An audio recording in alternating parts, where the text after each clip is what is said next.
Assalamualaikum warahmatullahi wabarakatuh. Kembali di cuap-cuap sendirian.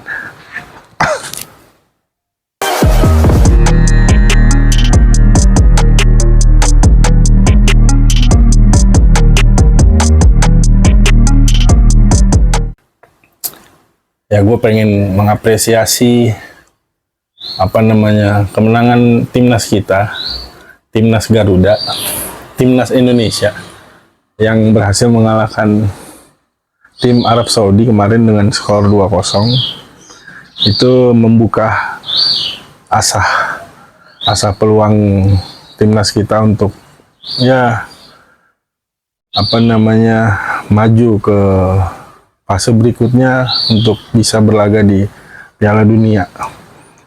Itu dimana kompetisi antar dunia yang sangat kita bangga-banggakan, yang sangat kita harap-harapkan dari puluhan atau bahkan mungkin ratusan tahun lalu.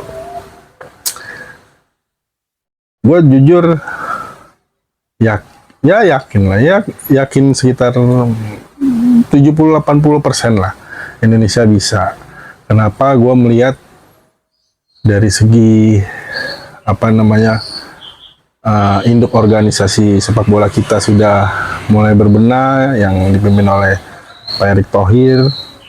Terus dari segi teknisnya gitu ya, kita memilih seorang pelatih yang mumpuni, yang punya pengalaman di skala internasional.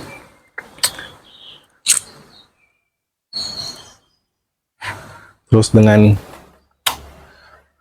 kita berada di peringkat keempat kemarin kan di Piala Asia, itulah salah satu dari sekian banyak yang membuat gue yakin Indonesia bisa masuk ke Piala Dunia. Amin, amin.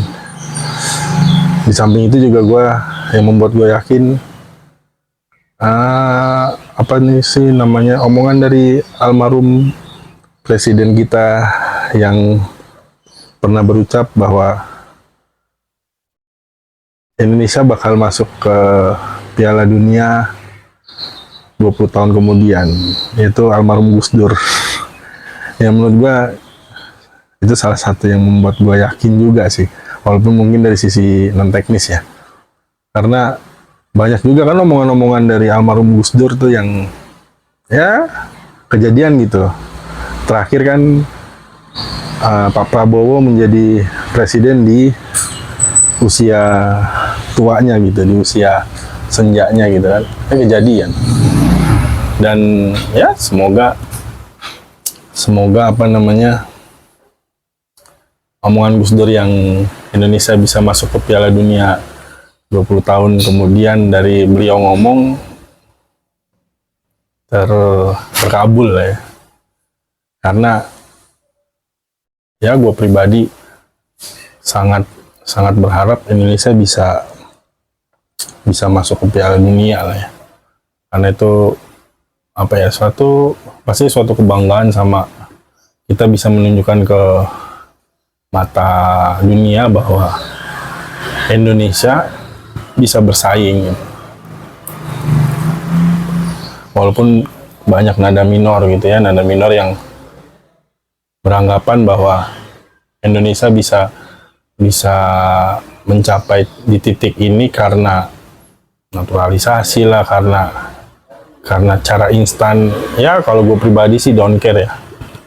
Selagi memang naturalisasinya itu memang ada darah Indonesia sih, gue masih is okay. Kecuali mungkin karena bukan ada darah Indonesia, cuman karena sudah lama berkarir di Indonesia, ya mungkin itu jadi hal yang bisa dibilang oke lah, instan. Tapi dengan komposisi pemain-pemain diaspora itu yang memang ada darah Indonesia, ya gue menganggap ya mereka adalah Indonesia gitu.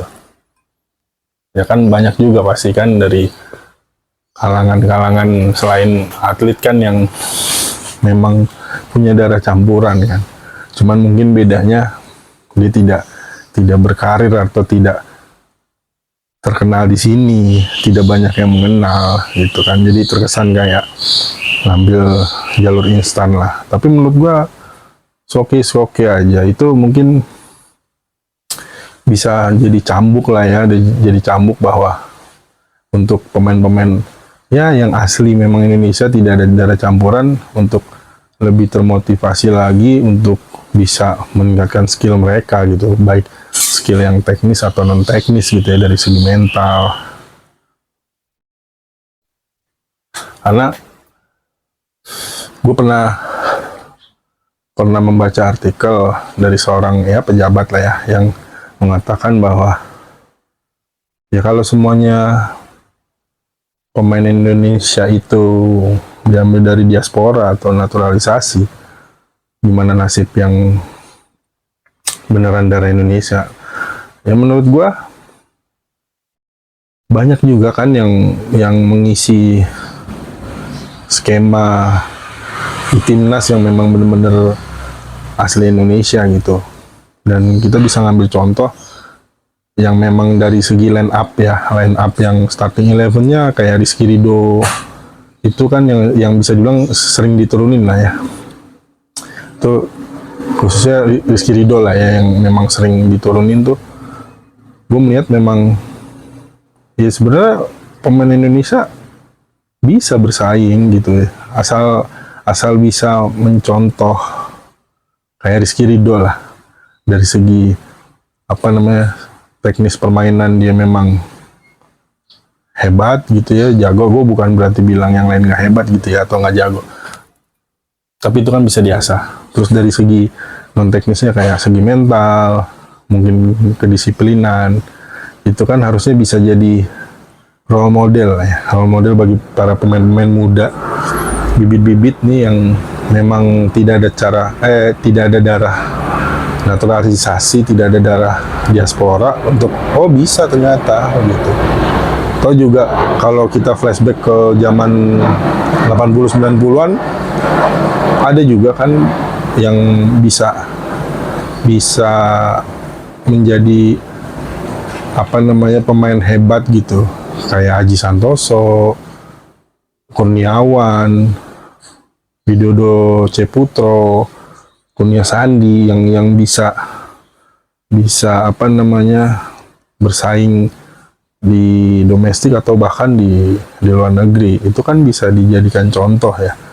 Itu sedikit dari banyaknya contoh lah yang bisa dicontoh oleh para pemain-pemain muda atau pemain-pemain yang masih berlaga di Liga Indonesia, bisa mencontoh mereka gitu, bahwa ya dengan adanya naturalisasi bukan berarti menutup kans mereka untuk bisa masuk timnas, tapi itu bisa menjadi ajang pembuktian mereka bahwa mereka bisa seperti pemain-pemain profesional di negara-negara maju gitu kan, yang bisa membawa klub atau bahkan timnasnya bisa berbicara lebih banyak. Tinggal tergantung mentalnya mereka aja sih sebenarnya. Ya kayak ngeliat pertandingan terakhir kemarin kan, kayak Rizky Ridho itu, gue salut tuh dengan tuh pemain gitu ya, umur masih muda tapi skillnya, kedisiplinannya sangat amat patut untuk dicontoh gitu ya. Ya sebenarnya harusnya itu sih yang bisa di